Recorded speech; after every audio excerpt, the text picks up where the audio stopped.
नमस्कार भक्तों, जय श्री राधे कृष्णा। आज हम फागुन मास के महत्व का तीसरा अध्याय मुख्य रूप से भगवान विष्णु की पूजा में तुलसी और आंवले के महत्व और उनके प्रयोग की महिमा पर केंद्रित हैं।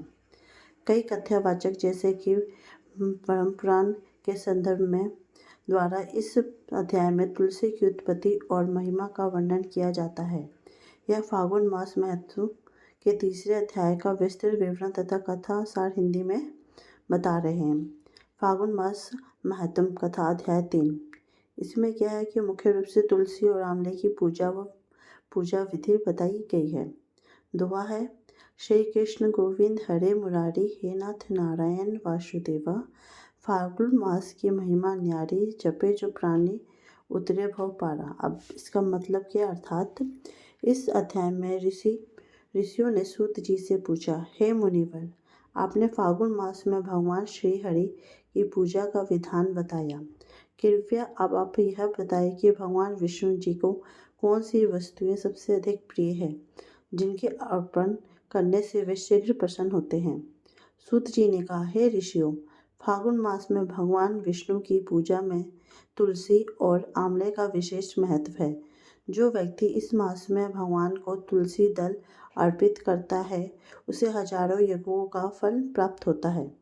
अब हम देखेंगे कि इसकी क्या कथा और महिमा है। तुलसी की महिमा।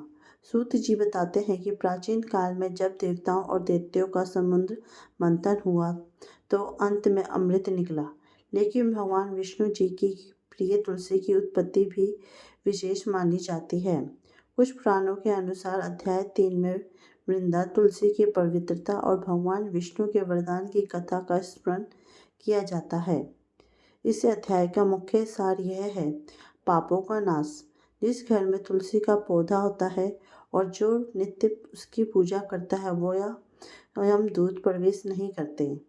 फागुन मास में तुलसी की मंजरियों से भगवान विष्णु का पूजन करने से जन्म जन्मांतर के पाप नष्ट हो जाते हैं। मोक्ष की प्राप्ति। कथा में बताया गया है कि जो व्यक्ति फागुन मास में स्नान के बाद तुलसी को जल चढ़ाता है और उसकी परिक्रमा करता है, वह वैकुंठ धाम को प्राप्त होता है। आंवले का महत्व। तीसरे अध्याय में आंवले के वृक्ष को भी अत्यंत पवित्र बताया गया है। कहा गया है कि आंवले के वृक्ष में साक्षात भगवान विष्णु और शिव का वास होता है। फागुन मास में आंवले के वृक्ष की छाया में बैठकर भोजन करना और ब्राह्मणों को दान देना अक्षय पुण्य प्रदान करता है। विशेषकर अमल की एकादशी जो फागुन मास में आती है, उसका महत्व इसी अध्याय की पुष्टि से तैयार होता है। अध्याय 3 का उपदेश। इस अध्याय में भगवान श्री कृष्ण ने नारद जी या सूत जी ने ऋषियों से यह कहा कि फागुन मास में भक्तों को इन नियमों का पालन अवश्य करना चाहिए। चंदन का लेप। भगवान को चंदन अत्यंत प्रिय है। फागुन में भगवान की मूर्ति को चंदन का लेप लगाना चाहिए। पुष्प अर्पण। सुगंधित पुष्पों, विशेषकर पीले फूल और तुलसी दल से जनार्दन की पूजा करनी चाहिए। सात्विकता। मन, वचन और कर्म से शुद्ध रहना चाहिए। निंदा और क्रोध का त्याग करना चाहिए। फलश्रुति। अध्याय के अंत में सूत जी कहते हैं, जो मनुष्य फागुन मास में प्रतिदिन इस कथा का श्रवण करता है और तुलसी आंवले से श्री हरि की अर्चना करता है, वह इस लोक में समस्त सुख भोग कर अंत में भगवान के परम धाम को प्राप्त होता है। तीसरे दिन की विशेष उपाय। यदि आप फागुन मास का नियम ले रहे हैं तो अध्याय 3 के अनुसार आज आपको यह करना चाहिए। स्नान के जल में थोड़ा सा गंगा जल या आंवला रस मिलाकर स्नान करें। भगवान विष्णु को तुलसी दल अवश्य अर्पित करें। ओम नमो भगवते वासुदेव का मंत्र का जाप 108 बार जरूर करें। श्री फागुन मास की एक और कथा है जो कि हम देखेंगे। भगवान विष्णु की विशेष रूप से पूजा और विधि, संकल्प, महिमा। ऋषियों का प्रश्न। नैमिषारण्य के प्रणव तीर्थ में जहाँ 66,000 ऋषि मुनि एकत्रित थे, वहाँ सूत जी महाराज व्यास गद्दी पर विराजमान थे। पिछले अध्याय में फागुन मास के सामान्य नियमों को सुनकर ऋषियों के मन में विशेष पूजा विधि जानने की जिज्ञासा उत्पन्न हुई।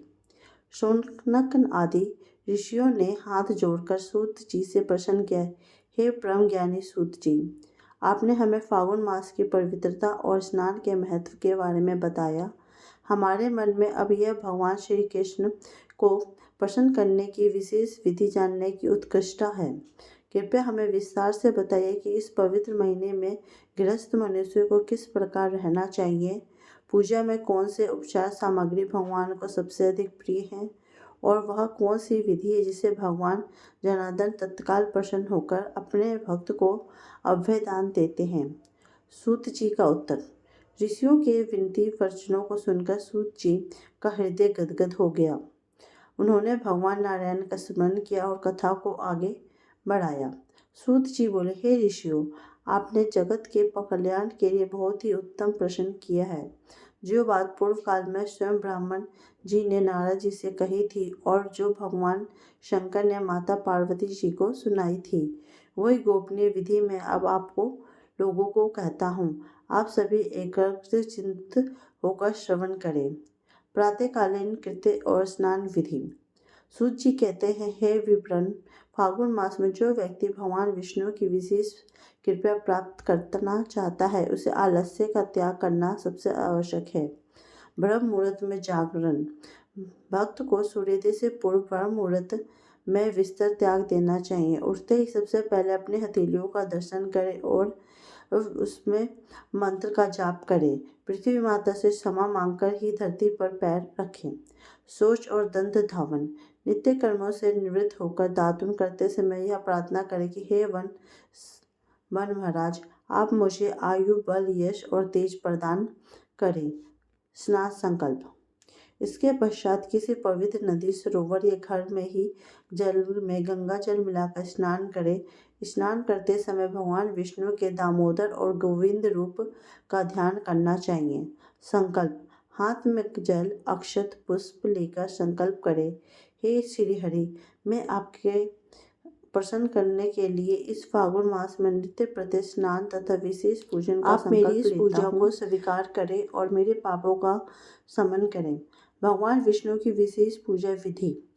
सूत जी आगे बताते हैं, हे ऋषि मुनियों, हे मुनियों, स्नान के बाद श्वेत या पीले वस्त्र धारण कर अपने घर के मंदिर में या किसी देवालय में जाए। फागुन मास में भगवान की चंदन और सुगंधित पुष्पों से पूजा का विधान सबसे प्रमुख है। आसन और कलश स्थापना। सबसे पहले एक पवित्र आसन पर बैठें और अपने सामने भगवान विष्णु या शालिग्राम जी की मूर्ति स्थापित करें। मूर्ति के पास तांबे के कलश में जल भरकर रखें और उसे वरुण देव का स्वरूप मानें। चंदन का विशेष महत्व। सूत जी कहते हैं, फागुन मास में जैसे जैसे गर्मी का आगमन होता है, भगवान को शीतलता प्रदान करने वाली वस्तुएं अति प्रिय हैं। इसलिए इस महीने में माल्यगिरी चंदन को घिसकर उसमें थोड़ा सा कपूर और केसर मिलाकर भगवान के मस्तक, भुजाओं और हृदय पर लेप करना चाहिए। जो भक्त फागुन मास में भगवान को नित्य चंदन लगाता है, उसके जीवन के सारे संताप, दुख वैसे ही मिट जाते हैं जैसे चंदन की शीतलता से जलन शांत हो जाती है। पुष्पों का चयन। इस अध्याय में पुष्पों की महिमा बताई गई है। भगवान को केतकीय, मालंजी, चमेली और मालती जैसे विशेष रूप से पीले गेंदे या कनेर के पुष्प अति प्रिय हैं। तुलसी दल। बिना तुलसी के तो हरि की पूजा अधूरी है। सूत जी कहते हैं, तुलसी का एक पत्ता भी यदि श्रद्धा से अर्पण किया जाए तो वह सोने, चांदी और मोतियों के दान से भी अधिक प्रिय माना गया है। भोग। फागुन मास में भगवान को ऋतुफल या भोग लगाना चाहिए। इस मास में बेर आने लगते हैं। भगवान को पके हुए बेर अर्पित करें। दुग्ध, दही, घी, शहद और शक्कर से पंचामृत बनाकर स्नान कराकर माखन, मिश्री या खीर का भोग लगाएं। आंवला। आंवले के चूर्ण में भगवान को उपटन लगाकर आंवला का भोग लगाना भी श्रेष्ठ है। भक्त सोम शर्मा की संस्कृत कथा दृष्टांत। सूत जी ने इस विधि के महत्व को समझाने के लिए एक पुरातन वृत्तांत सुनाया। प्राचीन काल में सोम शर्मा नाम का एक ब्राह्मण था। वह निर्धन था, परंतु भगवान विष्णु का अत्यंत भक्त था। फागुन मास आने पर उसके पास कोई धन नहीं था कि वह ये बड़ा यज्ञ कर सके या स्वर्ण दान दे सके। वह दुखी होकर नदी किनारे बैठा था। तभी एक सिद्ध महात्मा आए। उन्होंने सोम शर्मा से दुख का कारण पूछा। सोम शर्मा ने कहा, हे गुरुदेव, फागुन का पवित्र महीना आया है। सब लोग बड़े बड़े अनुष्ठान कर रहे हैं, पर मैं दरिद्र हूँ। मैं अपने प्रभु को कैसे रिझाऊं? महात्मा ने हंसकर कहा, पगले, भगवान तो भाव के भूखे हैं, उन्हें धन नहीं चाहिए। तुम फागुन मास में नित्य प्रति स्नान करो और जंगल में जंगली फूल और तुलसी दल चुनकर लाओ। केवल चंदन घिसकर प्रभु को लगाओ और ओम नमो नारायण मंत्र का जाप करो। यही सबसे बड़ी पूजा है। सोम शर्मा ने ऐसा ही किया। उसने पूरे फागुन मास में नियम से चंदन और वन वृक्षों से पूजा की। उस कहते हैं, उस साधारण सी पूजा से भगवान इतने प्रसन्न हुए कि उसे अंतिम समय में वहां गति प्राप्त हुई जो बड़े बड़े यज्ञ करने वाले राजाओं को भी दुर्लभ है। उसे साक्षात वैकुंठ की प्राप्ति हुई। सूत जी कहते, हे ऋषियों, यह कथा सिद्ध करती है कि फागुन मास में भाव और नियम ही प्रधान है। गृहस्थों के लिए क्या आचरण है? इस नियम के तीसरे अध्याय में सूत जी ने गृहस्थों परिवार वाले लोगों के लिए कुछ विशेष नियम बताए जिनका पालन इस महीने में अवश्य करना चाहिए। अन्नदान।